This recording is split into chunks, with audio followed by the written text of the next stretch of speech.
Mr. Feller, I have no announcements, so take us away. Thank you. A few questions on Afghanistan. The President said at the Counterterrorism Center today, we're making real progress in our core mission to disrupt, dismantle, and defeat al-Qaeda and other extremist networks, which is almost exactly what he said, as you know, back in March when he announced the Afghanistan-Pakistan strategy. So I'm wondering, is this strategy review that's going on at all looking at what the mission is, why the U.S. is still in Afghanistan, or is he saying the mission's clear, it's just a matter of how we go about it that's under review? Well, look, we talked yesterday, and I said, I think pretty clearly, that leaving Afghanistan isn't an option. Right. What the President laid out in March, as you mentioned, was a strategy that is focused not just on Afghanistan, but also on Pakistan. We know, and our first and foremost, the President's, what's on the President's mind are those that attacked us on September 11th, 2001, those that have, through the global network of al-Qaeda, have the intent and are actively planning to do so again. All of that is part of what is being evaluated, where we are, the progress that has been made in dealing with those different entities and the groups that are involved. All of that's going into, and I think tomorrow's meeting focuses, I think, almost primarily on Pakistan. When you say all that's being looked at, is the mission itself set and consistent, or is that being debated? The mission of disrupting, dismantling, and ultimately destroying al-Qaeda and its extremist allies, that's the focus of why we're there and what we're trying to accomplish. And I think the President used today's important visit to highlight the role that many individuals play in coordinating intelligence that we get here in the United States that help to disrupt potential attacks, as we've seen over the past many weeks. Can you elaborate a bit about what the President wants to accomplish specifically with the meeting with lawmakers today? Yeah, I think the meeting will start off with the President laying out where we are in the review and the process moving forward, and open it up to a Q&A with members of Congress. I think you all have a list of those that have been invited. Look, obviously the President, as I've said repeatedly, and he has too, the President has and wants to hear from all of those that are involved in decisions about protecting our homeland, keeping our country safe, as well as the deployment of our men and women in uniform. And obviously Congress plays an important and significant role in that. And this is part of talking to them about this process. Just one follow on that. Is that a process that the President thinks did not happen adequately under President Bush with the war in Iraq? Is this something he's trying to change? Which process? Bringing Congress in? Bringing in Congress and listening. Hard for me to grade that. I know that the President believes it's this President believes it's tremendously important to seek that input, Democrat and Republican, House and Senate, as we move forward. And that's the intent of the meeting today. Just more on the meeting. I'm wondering if you can talk about what the role he sees for Congress in this. President Bush definitely saw the executive branch as having the lead role in deciding how many troops were going, and he would consult with Congress. Does President Obama take a different approach than Well, Bush look, I administration? mean, obviously there are different roles. One is the role of Commander-in-Chief. Another, obviously, though, is the role of, through the appropriations process, particularly, in the resources that are needed to move forward. I think, obviously, that's an extremely important role. You can't do one without the other. And that's, I think, what part of what will, I doubt they'll get into specific appropriations, but the strategy that would ultimately surround the need for resources from Congress. There's growing skepticism, as you know, among many Democrats about a troop increase for Afghanistan. How important is that going to be in his decision-making process? Well, again, as I've said, the the President hopes to and will hear from many across the political spectrum throughout this process. The decision he makes will be what he believes is in the best interest of this country and those that serve in uniform in protecting us. This is not a political debate or a political argument. Okay, and just one follow-up on your comment, leaving Afghanistan is not an option. Is reducing the number of troops an option? How wide? Well, I'm not going to get into, I think there's been this notion about whether there was a debate about everybody going home. As late as this weekend, there were questions about that on some of the news shows. I think it's important to dispense with, as the President did in the very beginning of our second meeting last week in the Situation Room, with that notion. Robert, in terms of the differences with the Bush administration and how they approached Iraq, back in the campaign, the President was pretty critical of President Bush. In March of 2008, talked about General Shinseki, for example, and how then Senator Obama said, quote, "At the beginning of the conflict, there were generals that said this is going to require many more troops, will cost us much more. Those generals were pushed aside." If this president doesn't listen to General McChrystal when he says he wants 40,000, isn't he pushing a general aside? I appreciate the opportunity to dangle into hypotheticals, Ed, but there's a robust process that we've discussed. I discussed some with you yesterday. Then that you should listen to the commanders. Why doesn't he listen to the commanders now? I'm not going to get into the hypotheticals. I appreciate that you fast-forwarded through the decision-making process, but we're going to focus on that process and getting it right. I'm just not going to get into hypotheticals. A quick thing about China. Why is the president skipping a meeting this week with the Dalai Lama? In the campaign, he said he looked forward to meeting with Dalai Lama. Is he concerned about the Chinese government? We're concerned about the people in Tibet, and we're concerned about the Chinese. I think the statement that the Dalai Lama and his supporters put out yesterday were fully in support of a meeting that will take place later in the year. They understand a strong relationship. The stronger relationship that we have with China benefits the Tibetan people. I saw something that said a meeting had been postponed, and that's simply inaccurate. Quick thing on the economy, in terms of the reports today saying that... we just did a quick thing on... That was quick. That was quick. I give you. If the president talked about saving or creating 3 million new jobs with the stimulus, if you're now talking about new programs for job creation, are you acknowledging that the first stimulus did not create or save those jobs? No, I think if you look at understand the parameters that we talked about, which you just accurately quoted, are based on a recovery plan that Congress enacted in the middle of February and we have implemented. Understanding the recession didn't start in mid-February. We didn't start losing jobs January 21st. The job loss goes back to, if I'm not mistaken, I'm looking at the graph in my head, I think it's December of 2007. So just as I said yesterday in yesterday's answer, that the recovery plan was not intended to dollar for dollar fill the gap or the hole that was created in the downturn in our economy, which I think we said was about a $2 trillion gap.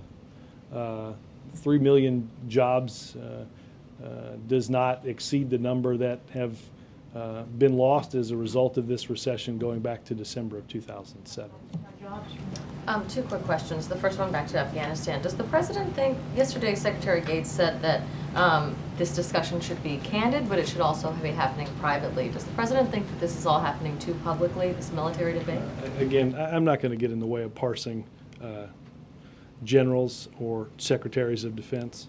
I know I appreciate the repeated opportunity to do so.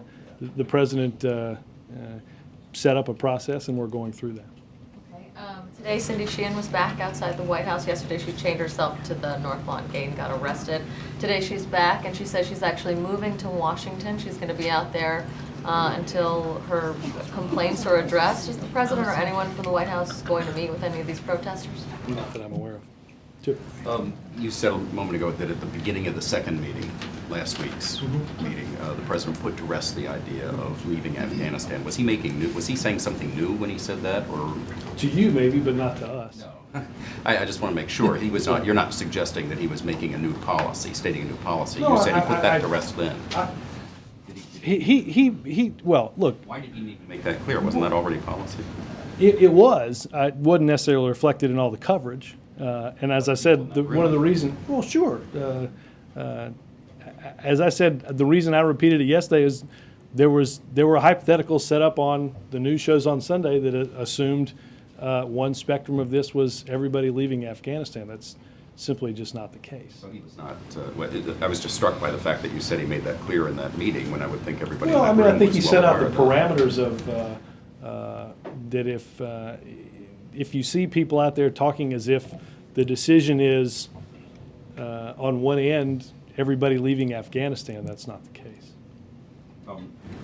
Tomorrow's number 3 meeting. Is it the same cast?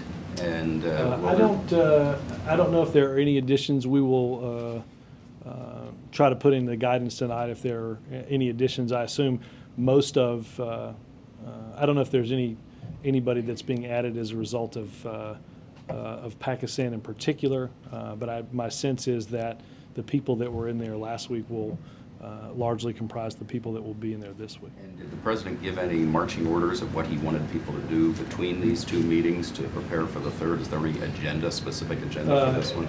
I don't have the agenda with me. This one is going to focus on Pakistan, but without getting into detail, yeah, the president was the president and many that were staffing the meeting understood what needed to be prepared for this one. Homework in the meantime? I think it's safe to say that there have this has resulted in work that didn't necessarily fall in the confines of a 9-to-5 work day. Everything on Pakistan, or is there a particular? Just a larger focus on Pakistan. Are we nation building now in Afghanistan? Or is that part of what's in the strategic review to make the decision whether we should be involved in? Well, nation again, building? I think there is like I said, a larger assessment that's going on about moving forward in Afghanistan and Pakistan. Is nation building part of that? Well, I'll let the process work and the president speak for what decisions are made. Follow up on Congress's role. If this besides the funding role, would the White House be open to letting Congress express its opinion about whether to send more troops? I'm not sure they're looking for permission from us to do something like that. So Congress, you wouldn't necessarily go to Congress to ask for more troops? Well, you have to in terms of funding. I don't know if you were talking, what I meant in my original response was, I don't know if you meant some resolution before some decision. I don't have any opinion on that. And when do you expect that you're going to have to go before Congress for new funding on this? Would you ask for a supplemental, or is it? At some point when a decision is made, but I don't have a timeline on funding. We are missing yet another deadline on health care. The Senate Finance Committee, I guess, was supposed to be last week. Then it was like, no, they'll vote it out Tuesday. Then we're hearing, oh, no, Wednesday. Now it doesn't look like you're going to get a bill at all this week. Is there any, are you guys frustrated with how long Max Box has taken from actually finishing the markup to holding a vote? No, the committee, I think I got a question last week, are we rushing? So it's interesting. Good to know that the leaves are not the only thing changing. I think the committee believes they're making progress, and I think whether it's Wednesday, I mean, they already voted on the markup. Thursday, The bill is the bill, right? Well, I think they're waiting for, as I understand it, they're waiting for some CBO estimates for members to. It says the votes. Why hold on? Better question for Senator Barnes. Jonathan. If last week's meeting was basically an assessment of the situation, and Pakistan is the focus tomorrow, does that mean that Fridays is on troop levels? When do you tackle that thorny issue? We spent 3 hours last week and troop levels didn't come up. I don't know if that's Friday or that's sometime the week after. Okay. And on health care, Senator Reid has some big decisions because he's going to be putting together the bill that actually goes to the floor of the Senate. And I'd like to just know what role the White House sees itself playing, but in helping to put together the bill that actually goes to the Senate floor? And do you want to see a public option on the bill that's on the Senate floor? We've played the public option game each of the last many days. Obviously, Senator Reid is, as the leader of the Senate, going to make decisions that merge two pieces of legislation in conjunction with members on both committees that have been working on this legislation, and I assume that they'll ask the White House for varying opinions on different issues. But this is something that Senator Reid. I mean, can you give us some idea of who's up there now from the White House and who's consulting on this? I don't have any knowledge of who's up there now. I don't assume it's any different than the people that have been working on health care starting last February. Robert, can you say what the reason is that the president won't meet with the Dalai Lama until a later time? Is he worried about irritating Chinese leaders before his visit? Is that a component? There was an agreement to do this later in the year, and that's what's going to happen. Is he worried that he might be seen kowtowing to Chinese leaders by not meeting with the Dalai Lama on his forthcoming visit? No, again, Mark, as I said, it's important, and the Tibetan people know that our strong relationship with China helps them. So I think this was mutually agreed upon, and it's what's going to happen. Helps them, helps Yeah. Our relationship with China, having a strong relationship and a good dialogue with them, allows us to talk to them about the cares and concerns of the Tibetan people. Has the president done that? I believe we have mentioned human rights in meeting with the Chinese, yes. Well, what does meeting with the Dalai Lama later have to do with making a strong relationship with China? I don't understand. What I'm saying simply is that you can't, you all are assuming that if you meet with one first or one later, that sets up some sort of sequencing that believes you can't meet with both on a certain timeline or something that has. That's your decision. It was our decision, and it was one that was mutually agreed upon. It is based on your questioning, yes. Robert, can you finish this, Robert? Robert, back to stimulus. The White House is supporting an extension of jobless benefits. Is that correct? I will say I don't know the particulars that are being discussed in Congress in terms of each of the proposals. Obviously, we're going to get to a point in which some extension legislatively has to be entered into, yes. And the White House will be backing that. We would support making sure that safety net policies continue to be in place, yes. And what about an extension of the first-time tax credit for home buyers? I think that's something that the policy team is working through. Okay, you're still picking that around yet. Will the White House be offering a package of stimulus measures before the president leaves for Singapore, or are you going to wait for Congress to come up with them and you'll simply say yes I'm or sorry. no? Be a little more Will the White specific House here. propose a package, or are you going to let Congress do it? Are you talking about the safety net stuff? I think we Stimulus have been working with Congress for quite some time on this. I don't know which comes first, but we're working in conjunction with, and I think there's bipartisan agreement to extend safety net to ensure that those that have fallen on hard times and have lost their job have the benefits they need to provide for their family. Wall Street was up to 126 points at the beginning of this briefing here. Let's hope it's still the same. Partly on talk of stimulus, so I thought maybe you might have more to say whether the White House might offer something. I don't know the correlation between what I might say and what the stock market may do, and I think it's best to leave that unsaid. Yes, sir. Robert, today at the National Counterterrorism Center, President Obama did not mention the word Afghanistan. Why is that? I think the president mentioned regions of the world that threaten this country. I think we talked about, I don't have the list in front of me, but the Horn of Africa, different places in Asia, Southeast Asia. I don't think the point wasn't a geography bee to mention each and every country in and around the world, but instead to focus on ensuring that we keep the fight on al-Qaeda's global network, that we take on al-Qaeda and its extremist allies, and most importantly, that we thank the men and women that work there each day to help keep our country safe and coordinate the type of intelligence we need to disrupt the active planning of the al-Qaeda global network in attacking us. Is there a concern here that Afghanistan could once again become a safe haven for al-Qaeda? Well, look, I think obviously that's part of what's being discussed. Understanding that most of, if not almost all of, the group of people that attacked us through al-Qaeda on 9/11 and is planning through intent, actively planning and intending to try to attack us, have intelligence. Mostly are now in the country of Pakistan. Today on the Hill, there's a hearing being held examining the history and legality of executive branch czars. Your thoughts on that title for a hearing and any reaction to a hearing being held on it? Well,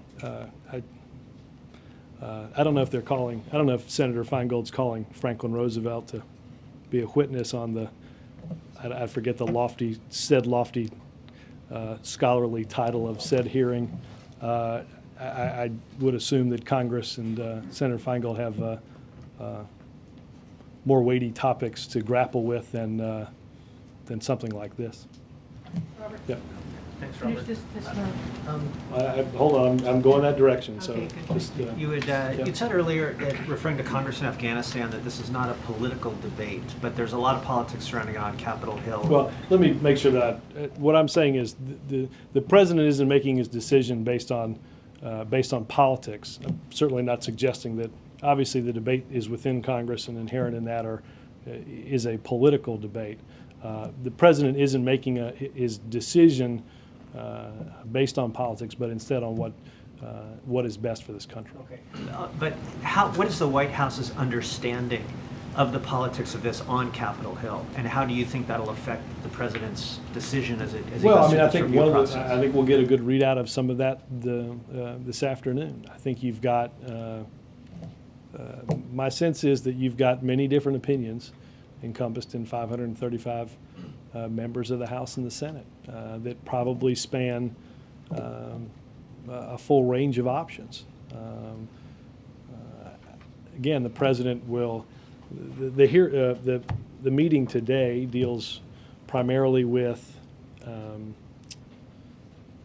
the bicameral, bipartisan leadership, and then the chairs and the ranking members of the many of the relevant appropriations and oversight committees that would deal with this.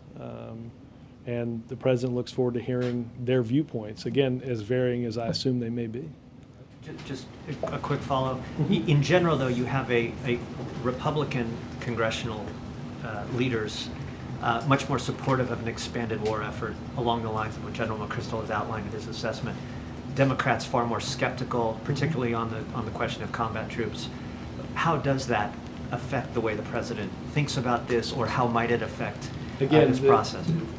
The president's focus is on ensuring that we have the very best strategy going forward for this very important yet dangerous region of the world.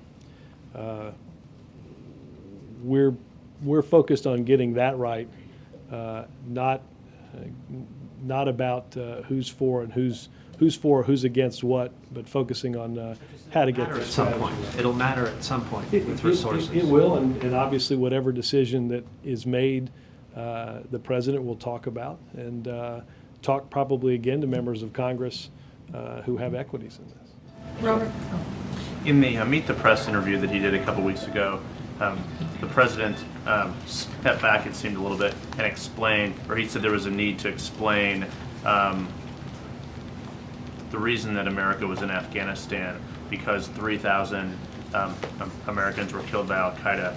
It just strikes me as odd that he did not mention Afghanistan again today. So as a follow-up to Mike's question, are we really to believe that it was an accident that it wasn't mentioned at all, or that Afghanistan was not mentioned? Yeah, because Because there are maybe many places. Afghanistan wouldn't come up today? I know, but is Afghanistan? That seems somewhat unlikely, Why wouldn't since. he mention Afghanistan at all? I'd have Just to a couple look. weeks ago, it seemed like he was saying that we need to refocus on Afghanistan. I'd have to go back. I don't recall right offhand what he said in that transcript, but I was going to follow up on that. He said, "We know that al-Qaeda and its extremist allies threaten us from different corners of the globe, from Pakistan," and then went on to list. It sounds like they intentionally left the word Afghanistan out. I assume because they do not believe that we are threatened by al-Qaeda in Afghanistan. Well, I just Is that- mentioned that, I did just mention that if you look at those that attacked us on 9/11, based on our going into Afghanistan 8 years ago tomorrow, most of those have moved across the border into a different region of Pakistan. I think that was talked about on. How many news. al-Qaeda members, there's been one senator said today said less than 100 in Afghanistan. Is that a fair number? I wouldn't get into the intelligence, but I don't know what, I wouldn't know how to dispute something like that. Robert, I interrupted Jeff, so I yield the floor. I always yield to CBS. And I haven't been calling for You guys are polling partners. Can I Do you, finish? I'm sorry, do you have one more? Do you have, No. you're good? Thank you. The gentleman yields back the remainder of his time. Yes, Thank you, ma'am. Robert. Two quick ones. The administration is spending billions on the war in Afghanistan and other war and terrorism. Couldn't the administration find a few million to help the school teachers be rehired in the District of Columbia? Have you spoken to them or considered this at all? I don't know. I don't know what the story is. How would you think? Well, I mean, I assume that different entities have gotten recovery money. I know throughout the country, recovery money that has gone to states and localities has helped to keep teachers, to keep police, and to keep firefighters on the job. I don't know the specific instance with what you're talking about. One more quick one. CBS and the other networks are doing some really good features on Afghanistan. Do you know if the president, he doesn't pay me to say this, and I'm not saying anything about David Letterman. Do you know whether the... He doesn't appear to be focused on Afghanistan. Seriously, these are very powerful features. Do you know if the president or the staff see any of these features and are influenced in any way by them? Dare I say I watch the news every night, but I don't know what the president, I don't know whether the president has seen of the reporting from there on CBS or from other networks. Yes. Robert? Yes, ma'am. I want to know if the president has ever explored the possibility of peace, a path to peace, talking to Al-Qaeda and to the Taliban. Has there been any contact since you have so much intelligence? I don't think Al-Qaeda looks to talk with us. I think Al-Qaeda has the intent and is actively. Same idea about Vietnam. Well, I can't speak to the intelligence around Vietnam. I don't think that Al-Qaeda and the global network that have taken part in the very heinous acts that we've seen over the course of many years is intent on talking. I think, as the president said in his inaugural, they're intent on blowing things up, and that this world is not going to be judged by what you blow do up. that, but at some point you reach some. I Well- never hear the word peace here. I'm not sure that you're ever going to hear the word peace and Al-Qaeda in the same sentence, because I'm No. positive, based on the intelligence, that that's not what Al-Qaeda's mission is. My one other question is that there are several columns today saying the president just doesn't get it in terms of unemployment in Afghanistan and so forth. What's your response? Isn't America great, where everyone can have an opinion, and often wrong but never in doubt is a great slogan. Yeah. The president's predecessor not only went to Capitol Hill and appeared with the Dalai Lama and spoke at a ceremony honoring him, but he also, the president I think that was if I'm not mistaken, wasn't that a congressional medal awarded to him? So the ceremony, right. Yes, and the president spoke at it. And the president also, the former president also went to Beijing for the Olympics, saying that he wanted to show respect. Can you explain again why President Obama feels that a meeting now with the Dalai Lama would either complicate or in some other way injure President Obama's relations to China? No, I'm simply saying that in discussions with them, We agreed, the Dalai Lama and his staff, that a meeting would be had later in the year. What I'm asking is the reason being. It's the time in which both parties thought it would be the best time to meet.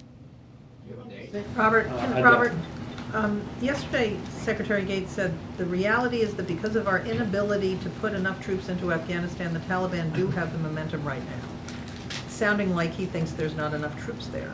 I'm wondering how you... I don't want to parse Secretary Gates's words, but Straightforward. I think, if I'm not mistaken, he's referring to requests that sat on the table for a long time previously.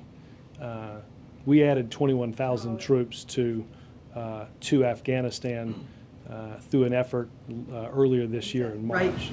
You're saying he was referring to the troops. That's the way I already read it. I think if you're looking for a response to that, Jeff Morrell's over at the Pentagon.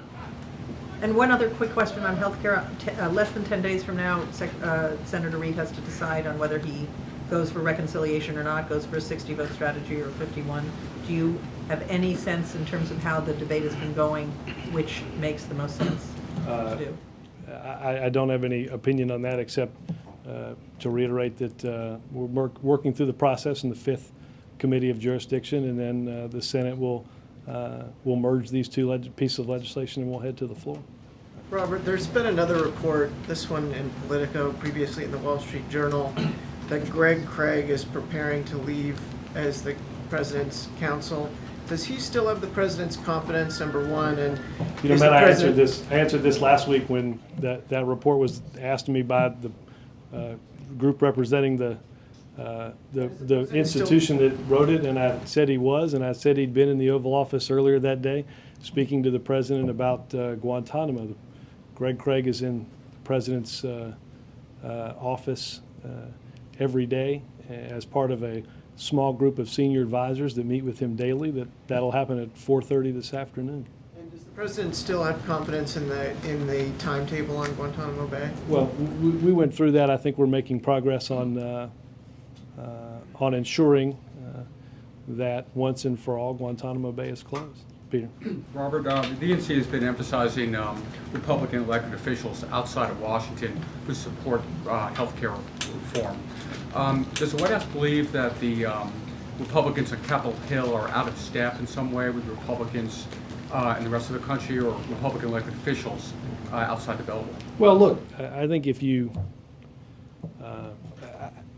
the intent or the desire of Republicans in Washington and on Capitol Hill as it relates to health care is something I'll let them answer. As I've mentioned before, the person that they chose earlier in the year to speak to the nation has actively encouraged the Republicans in Washington and on Capitol Hill to put forward an alternative, something that thus far their leaders have said repeatedly isn't and won't happen. I think that shows they are wildly out of step with their constituents who want something to happen on health care this year. I would mention, obviously, you've got, whether it's Mayor Bloomberg, whether it's Governor Schwarzenegger, whether it's former HHS Secretary and Governor Tommy Thompson, there are people that have been outside of the cocoon of Washington dealing with rising health care costs, what it does to state and local governments, what it does to families, and what it does to small businesses, that are actively encouraging the process that's working to take place. I think it would be a good message. I hope that Republicans in Washington hear the message of Republicans all over the country that it's time to come in off the sidelines and actively get involved in making some serious progress on health care reform this year. Yes, sir. You said a couple times that politics is not part of the decision on Afghanistan. I had two questions. One, does American public opinion weigh into the decision at all, and the idea of having sustained public support for the war? And secondarily, have you done any polling through the DNC or anywhere else on this question? The second one, not that I'm aware of. On the first one, in terms of the role that public opinion would play, obviously the president sees where different opinions are based on polling that you guys do. But the president's going to make a decision, popular or unpopular, based on what he thinks is in the best interest of the country. I think if you look back over the course of the last 8 to 9 months, I don't think you would say that the decisions, every decision that we made was based on where a majority or a great majority of the people were in this country. But the president has made decisions that he thinks, whether it's on the domestic issues, whether it's on the economy, or whether it comes to our way forward in Afghanistan, that he's doing what's in the best interest of the country. Don't you need public support, though, if you're going to talk about a long-range commitment of troops? I think that, again, whatever decision the president makes with his team, I think explaining and talking that through with the American people will certainly obviously be an important step in this process. Yes, sir. Thank you, Robert.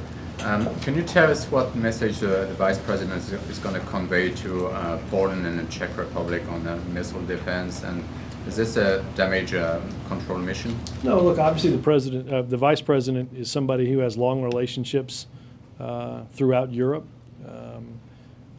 They're important allies of ours. He'll continue those relationships and meet with them on his upcoming trip. I think most of you all now have covered statements by those governments that reflect, after understanding what we were actually deciding and what we were implementing, a missile defense system that protects a greater geographic area and addresses much more directly the threat that exists in the here and now, rather than something that was technologically a ways off. I have no doubt that the issue will come up, and I think the Vice President will be very comfortable, as will our allies, in the decision that we've made. April?